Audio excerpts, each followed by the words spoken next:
Good morning, students. Today we are going to study the chemical properties of aldehyde and ketone. Okay, after the physical properties of the aldehyde and ketone, हम study करेंगे इनकी chemical properties को, कौन कौन सी reactions ये देते हैं, क्या क्या प्रोडक्ट्स बनाते हैं and all that. So first thing is aldehyde and ketone both are highly reactive. So ये माइंड में आप सेट करना that aldehyde and ketone are both are highly reactive due to presence of polar carbonyl group, but ketone are more reactive than aldehyde. Okay, तो इनकी reactivity के पीछे main reason क्या है? The polarity of the carbon oxygen bond. Okay, that is a carbonyl bond. इसकी polarity कैसे?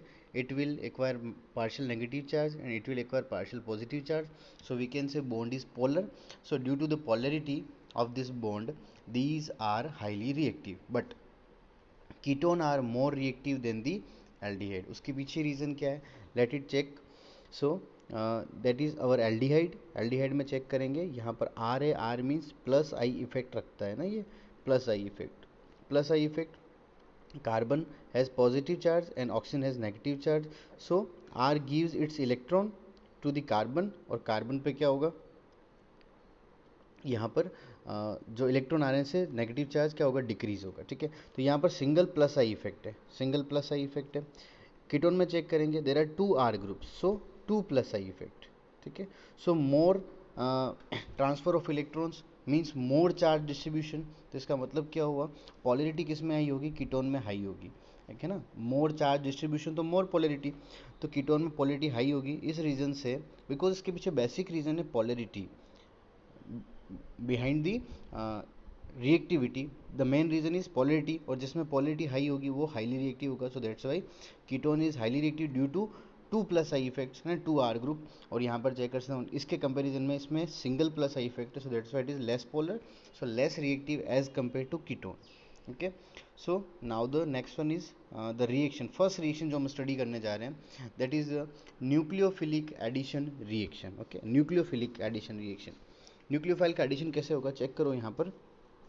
That is the our carbonyl group. Okay, ये carbonyl group है हमारा, और ये पार्शियल पॉजिटिव पार्शियल नेगेटिव. अब न्यूक्लियोफाइल अटैक करने आया है, so the attacking nucleophile will attack on the positive charge carbon. इस पर अटैक करेगा.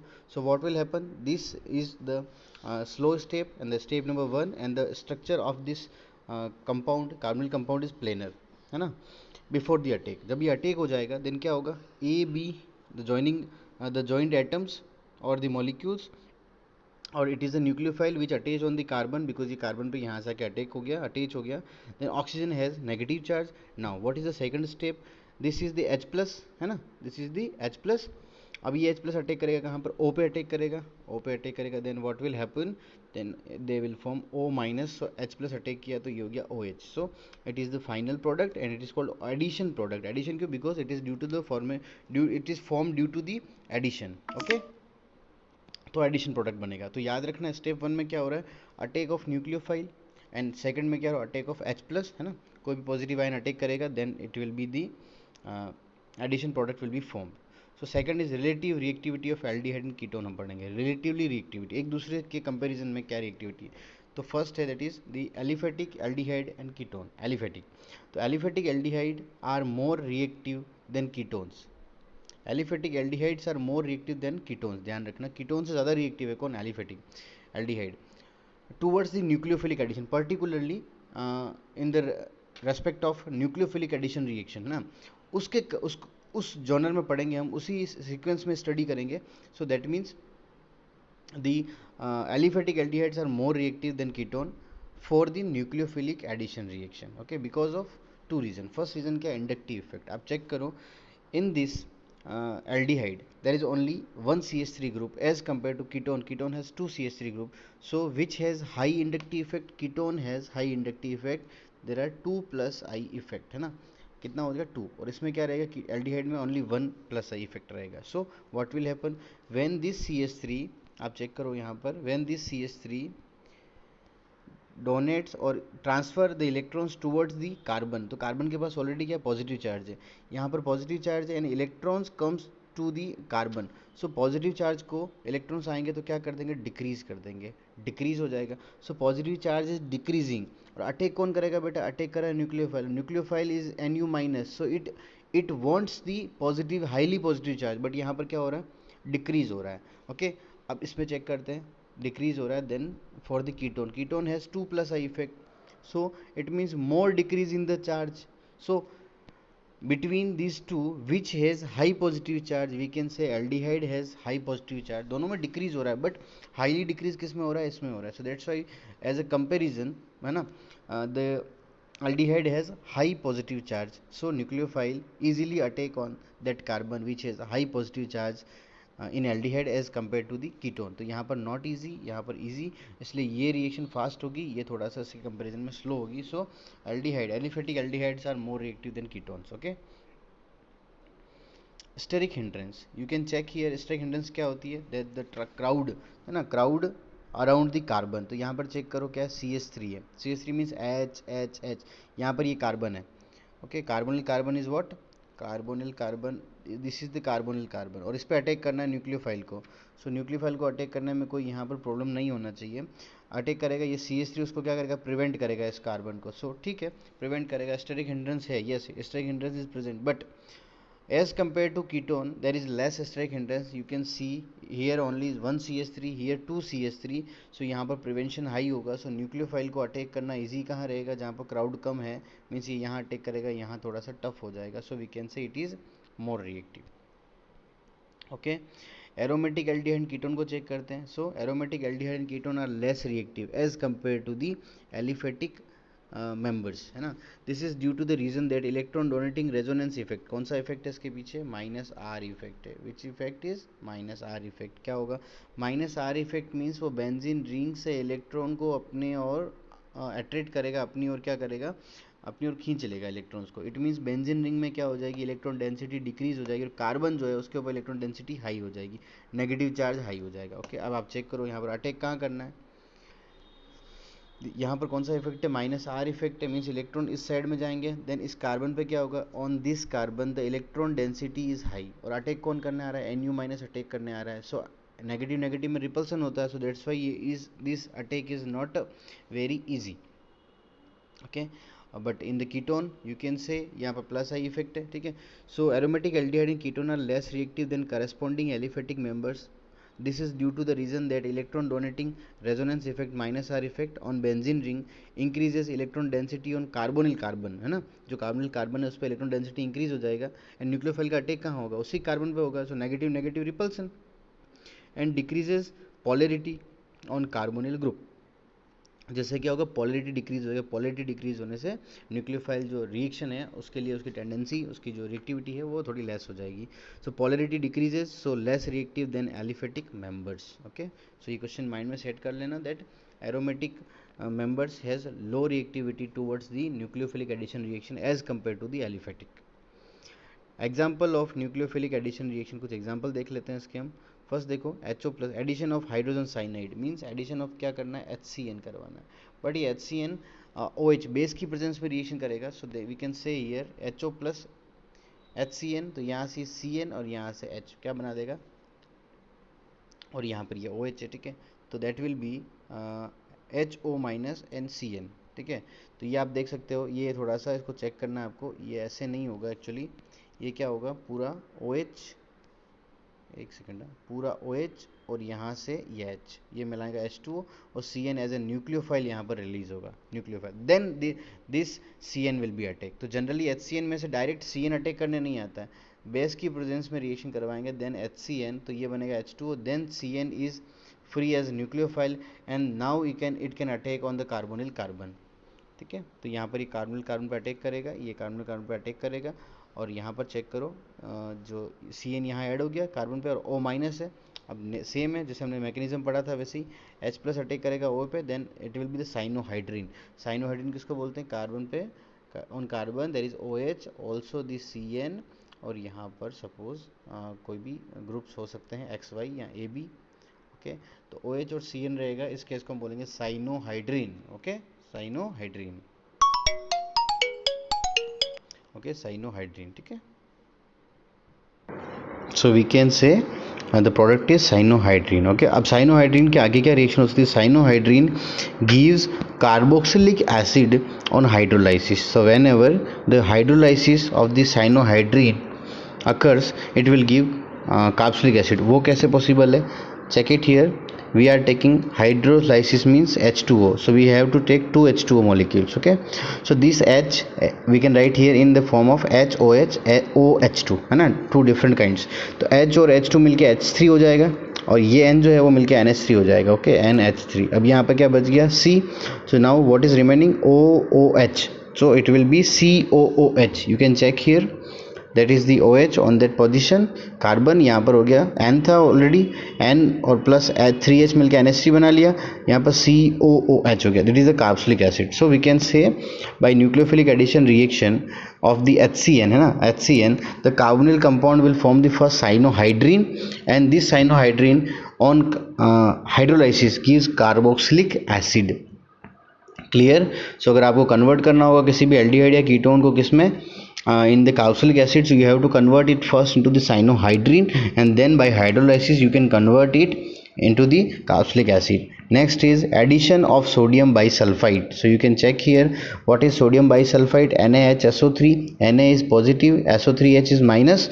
Okay, यहाँ पर check करो, CO minus O is negative and C is positive. So this as SO3H will be add on this carbon and Na will be add on this oxygen. So there is the intermediate stage where the Na is joined with the oxygen and the SO3H is attached on the carbon. Okay, अब यहाँ पर proton transfer जो है वो होगा. Proton transfer means ये H plus Na के position हो जाएगा और Na जो है SO3 के साथ ऐड हो जाएगा. So it will be the COH और SO3Na. ओके, क्या बोलते हैं इसको? इसको बोलते हैं bisulphide addition compound. It is the bisulphide addition compound. SO3 और H इसलिए इसको बोलते हैं बाईसल्फाइड, है ना. We know that SO4 is sulphate, SO3 is sulphide, तो ये हो गया HSO3 means bisulphide, bisulphide addition product. Clear? Now sodium bisulphide is water soluble. It is water soluble, can be converted back into the original carbonyl compound by treating it with dilute mineral acid. किसी भी acid के साथ reaction करवा के हम इसको फिर से रिएक्टेंट में कन्वर्ट कर सकते हैं, कार्बोनिल कंपाउंड में कन्वर्ट कर सकते हैं, और alkali. So there are useful for separation and purification of aldehydes. ठीक है. नाउ यहाँ पर कैसे करेंगे इसको? That we can convert this bisulphide addition product into the carbonyl compound by reaction with the HCl. So this OH and H will be form H2O and this Cl and Na will be form NaCl. तो आपके पास remaining क्या रहेगा? अच्छा, यहाँ से SO2 भी निकल जाएगा तो बचेगा क्या? C double bond O. ठीक है, ये हो गया आपका carbonyl compound. So it is very important. Okay, addition of next is addition of Grignard reagent. We know that what is the Grignard reagent? It is the RMgX. चलो इसका addition करवा लेते हैं. So how we can addition take place, how the addition of RMgX takes place. Firstly we will take the carbonyl compound. Suppose we are taking here HCHO and plus RMgX. We know that in the RMgX R is negative and Mg is metal, so it is positive, or in the CO O is negative and C is positive, so this positive charged ion will be attached on that negatively charged part and this negatively charged R group will be attached on that carbon positively charged part. Okay, so यहाँ पर क्या हमारे पास निकलेगा? and this reaction will takes place in the presence of dry ether, so it is the intermediate stage. Okay, so this R is joined at the carbon because it is negative and it is positive, और यहाँ पर Mg positive था जो O पे negative आके add हो गया. Now we are going to do its hydrolysis. So we are taking H2O, H इस side और OH इस side. So again what will form? MgOH and that will be HCH2, और यहाँ पर R है तो RCH2OH हो जाएगा. That will be alcohol. Okay, what is this? It is the RCH2OH. It is the alcohol. So when question is the convert the carbonyl compound into the alcohol, so you can use this reaction by the RMgX. You can convert the carbonyl compound into the alcohol. Got it? Now the next one is addition of alcohol. So we are going to addition of alcohol. So we are taking, suppose there is aldehyde and we are taking alcohol, there is a HCl gas, so it is RCH. ठीक है, और यहाँ पर आप check करोगे O के साथ में कौन ऐड हो जाएगा? R, because R positive negative ठीक है। आर और ओ एच ये यहाँ से ब्रेक होगा, सपोज आप चेक करो इसको, R C double bond O है और ये आपका एच है, अपने पास कौन है, आर ओ एच है, ठीक है, R O H, sorry R O H, this bond will be break and these R will be combined on that and this OH will be joined on that carbon. okay, so यहाँ से क्या निकल के आएगा, that will be RCH होता है ये, तो RCH ऑलरेडी है इसके पास है ना, H अलग से नहीं है, H यहाँ पर है, then OR and then OH, ठीक है। तो RCH तो ये हो गया, O पे कौन ऐड हो गया बेटा, R ऐड हो गया, और OH कहाँ हो गया, कार्बन पे ऐड हो गया। So again ROH and the H plus, तो आप चेक करोगे यहाँ से भी H निकल जाएगा, तो देन RCH, यहाँ पर भी OR और यहाँ पर भी OR, it is called acetal. Acetal बोलते हैं, एल्डिहाइड से बन रहा है इसलिए इसको बोलते हैं एसिटल, कीटोन होता तो इसको बोलेंगे कीटल, प्लस H2O रिमूव हो गया, ठीक है। H2 कैसे रिमूव हो गया, यहाँ से H और आप जो ROH लेके आए उसका OH, ठीक है ना, ये H और आप जो ROH लेके आए हैं उसका OH और ये R हो गया, तो ये रिमूव हो गया H2, देन रिमेनिंग क्या है R, तो R यहाँ पर ज्वाइन हो गया, इस जगह पे ज्वाइन हो गया, so that's why it is RCHOR, और you can see it very clearly that it is RCHOR and it is called acetal, ठीक है, क्या है इसके पास, acetal. Now the next one, number 2, when we are taking the ketone लिया हमने, suppose हमने यहाँ पे अल्कोहल लिया, so this H and this O will be form H2O in the presence of HCl gas, that will be, यहाँ पर O निकल गया तो क्या, सॉरी H रिमूव हो गया, तो क्या रिमेनिंग है OH2, तो OH2 यहाँ पर ऐड हो जाएगा, यहाँ पर भी सेम OH2 ऐड हो जाएगा इस जगह पे कार्बन पे, so that will be the RRC, और यहाँ से OH रिमूव हो गया, यहाँ पर आ गया OCH2 that is joined by the single bond, और उसके बाद में प्लस H2O, इसको बोलते हैं इथाइलिन ग्लाइकोल कीटल, क्या बोलते हैं, ethylene glycol ketal. So now dry HCl promotes, अब यहाँ पर ड्राई HCl क्यों यूज़ किया, तो dry HCl promotes the oxygen of the carbonyl compound, ये कार्बोनिल कंपाउंड का जो ऑक्सीजन है, and therefore increases the electrophilicity of the carbonyl carbon, facilitating the nucleophilic attack of ethylene glycol, तो nucleophilic attack को facilitate करने का work करता है कौन, ड्राई HCl। ओके, सो यहाँ पर we can see that the product is ketal and the acetal. Next one is nucleophilic addition reaction followed by the elimination of H2O. So in the next video we will study about these reactions, है ना, these remaining reactions of the carbonyl compounds one by one. So for this video it is enough, I think, and next video we will continue this topic. Okay, thank you so much.